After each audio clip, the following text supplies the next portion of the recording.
तर hi friends, स्वागत आहे तुमचं माझ्या चॅनलमध्ये।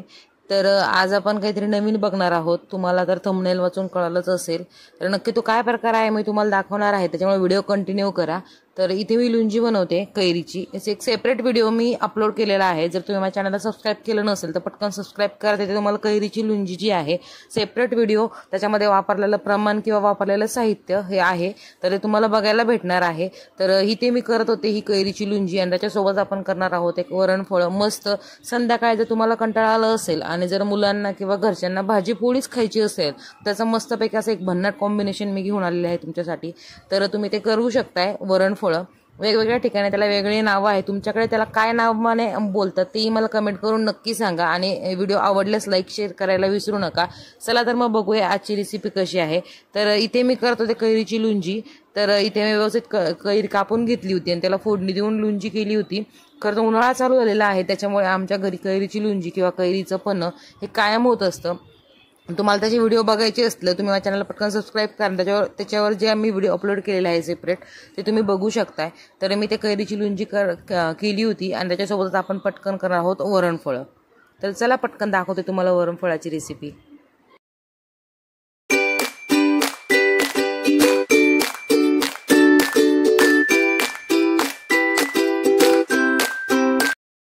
तर फ्रेंड, आपल्याला वरणफळ बनवण्यासाठी इथे आपल्याला डाळी शिजवून घ्यायची आहे। नेहमीप्रमाणे आपण जे वरण भातासाठी ज्या डाळी वापरतो तर त्या डाळी आहे इथे, आणि फक्त डाळ शिजवून घ्यायची आहे, त्याच्यामध्ये काही टाकायचं नाही आपल्याला सध्या तरी।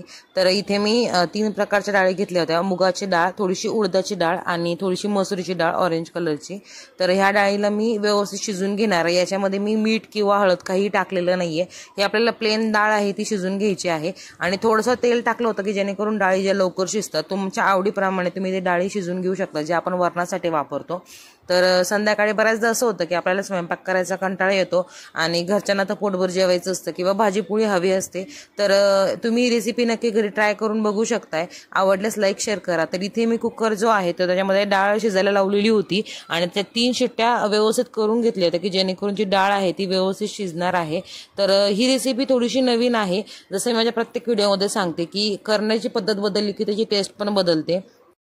तर तुम्ही माझ्या पद्धतीने जर ही वरणफळ करून बघितलं तर नक्की ते टेस्टी लागेल। ते मी डाळ शिजून घेतली होती, तुम्ही बघू शकता। एका मोठ्या पातेल्यामध्ये मी थोडंसं तेल तापायला ठेवलेलं होतं। याचं जे प्रमाण आहे किंवा याच्यात वापरलेलं जे साहित्याचं प्रमाण आहे मी ते व्हिडिओच्या शेवटी देणार आहे, त्याच्यामुळे व्हिडिओ कंटिन्यू करा। आणि खाली डिस्क्रिप्शन बॉक्समध्ये मी त्याचं प्रमाण देत असते, तर नक्की ते चेक करत चला। तर त्याच्यासाठी तुम्हाला वरणफळ करण्यासाठी थोडंसं मोठं पातेलं लागेल, जेणेकरून जे वरणफळ आहे ते शिजायला थोडंसं वेळ लागतो, त्याच्यामुळे मोठं पातेलं लागेल। तर इथे मी थोडंसं जिरे मोहरी आणि बेसिक आपण जे वरण तुम्ही फोडणी देतात तसं टोमॅटो वगैरे टाकून फोडणी द्यायचं आहे। जर तुमच्या घरामध्ये कोणी आजारी पेशंट असेल तर त्याला तुम्ही करून देऊ शकताय। तर हे खूप याच्यासारखं नाही, म्हणजे खूप जड नाही पडणार त्यांना। आणि तुम्ही बघू शकता इथे मी टोमॅटो, आलं लसूण पेस्ट, हळद, आपले बेसिक जे मसाले आहेत ते टाकून व्यवस्थित वरण जे आहे ते फोडणी देणार आहे। आणि हे वरण जे आपल्याला करायचं आहे ते थोडंसं नेहमीपेक्षा थोडंसं पातळ ठेवायचं, जेणेकरून आपण त्याच्यामध्ये पुढचे जे इन्ग्रेडियंट्स आहेत ते ऍड करणार आहोत तर त्यांनी ते घट्ट होणार आहे। तुम्ही इथे बघू शकताय मी मस्तपैकी टोमॅटो, आलं लसूण पेस्ट, हिंग, हळद, तिखट हे टाकून त्याच्यामध्ये व्यवस्थित हे वरण जे आहे ते फोडणी करून घेतलं होतं। आणि हे वरण जे आहे मी आपल्या नेहमीच्या वरणापेक्षा पातळ ठेवायचं कारण काय आहे ते तुम्हाला मी पुढे सांगणारच आहे। तिथे मी चवीनुसार मीठ टाकून घेतलं होतं। तर मी तुम्हाला आधी सांगितलं होतं की आपण जे वरण शिजवलेलं होतं तर ते पूर्ण प्लेन होतं, त्याच्यामध्ये मी हळदही टाकली नव्हती शिजवताना आणि मीठही टाकलेलं नव्हतं। तर इथे आपल्याला सगळ्या जे वस्तू आहे ते ऍड करायच्या आहेत, हळद, मीठ, तिखट तुमच्या आवडीप्रमाणे तुम्ही कमी जास्त करू शकता। तर इथे मी व्यवस्थित त्याला फोडणी देऊन घेतलं होतं आणि वरणाला मस्तपैकी फोडणी दिल्यानंतर आपण मस्त त्याला एक उकळी आणणार आहोत आणि नंतर त्याला काय करायचं ते मी तुम्हाला सांगणारच आहे।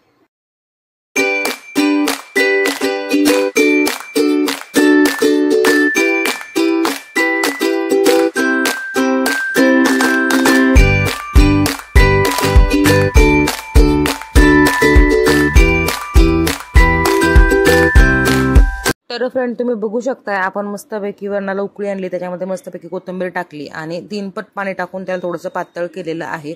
आणि उकळी आल्यानंतर आपल्याला त्याच्यामध्ये पुढचे जिन्नस जे आहे ते ऍड करायचे आहेत। तर आपल्याला ह्या वरणाला व्यवस्थित एक 5 मिनिटं अशी उकळी काढून घ्यायची आहे आणि नंतर आपलं साधं जे गव्हाचं कणिक आहे त्याची आपल्याला आपण जशी नेहमीप्रमाणे चपाती लाटतो तशी नेहमीप्रमाणे पण थोडीशी जाडसर अशी चपाती लाटायची आहे, जेणेकरून ती खायलाही चांगली लागेल। तर तुम्ही बघू शकता इथे मी साधे आपल्या गव्हाचं पीठ आहे हे ते मळून घेतलं होतं आणि चपाती अशी थोडीशी जाडसर लाटून घेतलेली होती आणि ही चपाती जी आहे ती आपल्याला आपण जे शंकरपाळे करतो त्या चमच्याने असे आपल्याला शंकरपाळ्याचे आकार पण थोडेसे मोठे साईजचे असे तुकडे करून घ्यायचे आहे।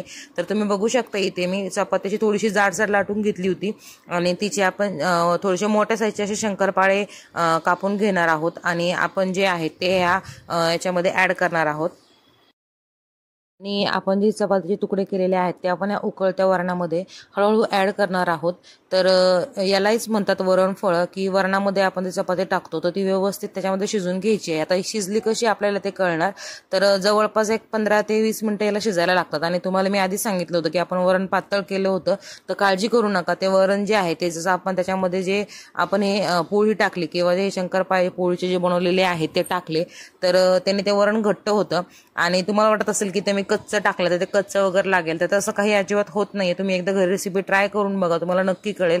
याच्यामध्ये ते पीठ आहे ते व्यवस्थित शिजतं आणि ते शिजल्यानंतर जे आहे तुम्हाला मी पुढे दाखवणारच आहे, ते शिजल्यानंतर जे काप आहेत आपण जे पोळी जे टाकले ते व्यवस्थित वर तरंगतात, म्हणजे याचा अर्थ ते पूर्णपणे शिजलेलं आहे।